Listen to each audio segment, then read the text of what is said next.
सुप्रभात, मी दीपक पळसुले, ग्रामदैवक त्या विशेष कार्यक्रमामध्ये आपल्या सगळ्यांचं स्वागत। जातीय तणावासाठी कुप्रसिद्ध असलेल्या अकोला जिल्ह्यातलं बाळापूर म्हणजेच विदर्भातली एकेकाळी सर्वात मोठी बाजारपेठ, पण या गावाचं नाव या तालुक्याच्या ग्रामदेवतेवरूनच पडलं हे आपल्याला माहिती आहे।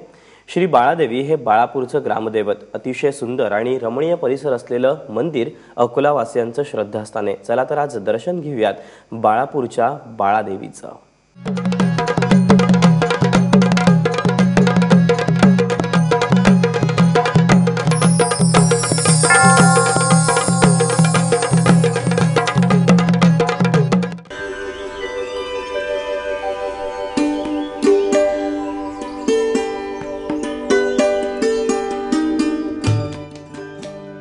अकोला जिल्ह्यातलं बाळापूर शहर, पुरातन आणि ऐतिहासिक असलेल्या बाळापूर शहराची बाजारपेठ कधी काळी विदर्भातील सर्वात मोठी बाजारपेठ समजली जायची। 80% मुस्लिम बहुल असलेल्या बाळापूरची ग्रामदेवता आहे ती बाळादेवी।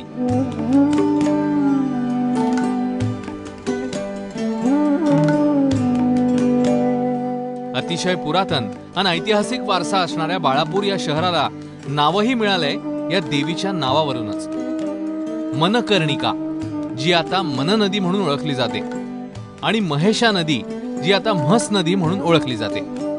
या दोन्ही नद्यांच्या संगमाच्या ठिकाणी उंच टेकडीवर बाळादेवीचं सुंदर मंदिर आहे।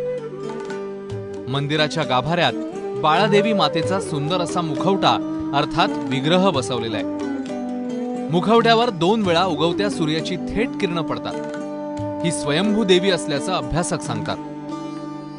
एका टेकडीवर पूर्वाभिमुख श्री जगदंबा बसलेली आहे आणि याचं वैशिष्ट्य असं या मंदिराचं की वर्षातून 2 आयंदिन येतात, 21 मार्च आणि 21 सप्टेंबर।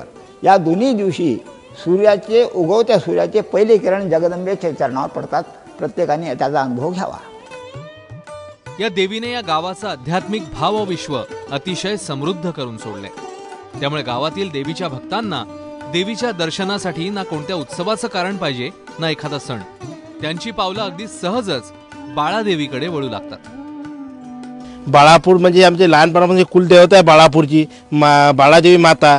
आणि या बाळादेवीच्या माता दोन्ही इकडून नद्याचा वीर संगम असल्यामुळे तर असं आनंद वाटतो, असं वाटते की दर मंगळवारी आम्ही बाळादेवीच्या दर्शनाला येतोच। पण आज अचानक गुरुवार असल्याच्यानं, गणेश चतुर्थी असल्याच्यानं चला बाळादेवीचं आपल्या कुलदेवतेचं दर्शन घ्या, असं आनंदात दिवस जा म्हणून नेहमीपणे आम्ही बाळादेवी दर मंगळवारी नवरात्र इथं मोठी यात्रा भरते। बाळादेवीचं हे मंदिर मुळात त्रिपुर सुंदरीचं पीठ आहे। श्रीयंत्राची जी महती सांगितली दाखवली जाते त्यामध्ये श्रीयंत्राची देवता ही बाळा त्रिपुरा सुंदरी आहे। श्रीयंत्राची उपासना करणं म्हणजेच त्रिपुरा सुंदरीची उपासना करणं होय। 18 पुराणातल्या ब्रह्मांड पुराणात ललितोपाख्यान आहे।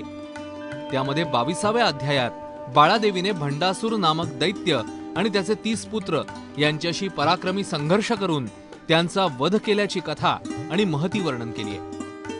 तसंच आगम ग्रंथामध्ये बाळा सहस्रनाम, श्री बाळा अष्टोत्तर शतनाम, श्री बाळा कवच, श्री बाळा मकरंद स्तवन अशा स्तोत्रांचा उल्लेख आहे।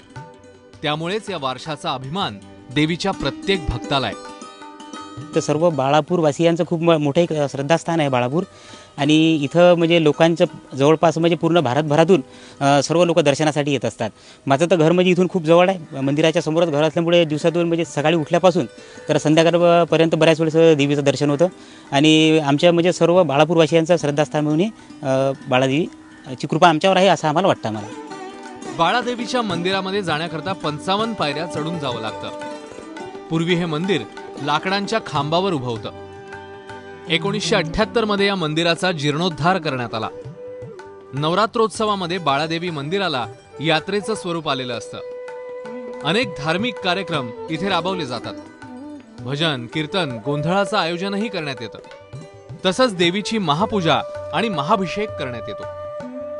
विजयादशमीच्या दिवशी श्रींच्या पालखीचं सीमोल्लंघन करण्यात येतं। हा उत्सव पाहण्याकरता भाविकांची प्रचंड गर्दी होते। इथे 1100 वर्षापासून आहे याचा पुरावा आपल्याजवळ आहे आणि 1100 वर्षाच्या पूर्वी कधीपासून आहे हे काही माहिती सापडलेली नाही आहे, पण 1100 वर्षापूर्वी जे आहे ही माहिती आपल्याजवळ आहे। आणि मध्ये समर्थ रामदास स्वामी इथे श्री बालादेवीच्या टेकडीवर 3 दिवस निवास करून पुढे अळगाव नामक ग्रामाला गेले अशी नोंद आहे। आणि इथून जाऊन अडगाणा मार्गाने म्हणजे त्यांनी वारीचा मारुती जो आहे तो इथून जाऊन त्यांनी वारीचा मारुती स्थापन केला. ती स्थापना त्यांच्या हातची आहे. इथल्या मुस्लिमांचाही बाळादेवीच्या अनेक उत्सवांमध्ये सहभाग असतोच. त्यामुळे बाळादेवी या गावाला बंधुत्वाच्या एका अनोख्या नात्यात बांधणारी देवता असल्याचं तिथल्या मुस्लिमांना वाटतं. भक्ती आणि उत्कटतेचं रूप म्हणजे बाळापूरची बाळादेवी. देवांच्या नावांनी गावांना ओळख मिळाल्याची अनेक उदाहरणं देशात आणि राज्यात आहेत. बाळापूरची ओळख निर्माण झाली आहे ती इथल्या बाळादेवीच्या शक्तीपीठाने. यातच या शक्तीपीठाचं महत्व लपलेलं आहे असं म्हणता येईल. उमेश अलोनेसह ब्युरो रिपोर्ट, एबीपी माझा, बाळापूर.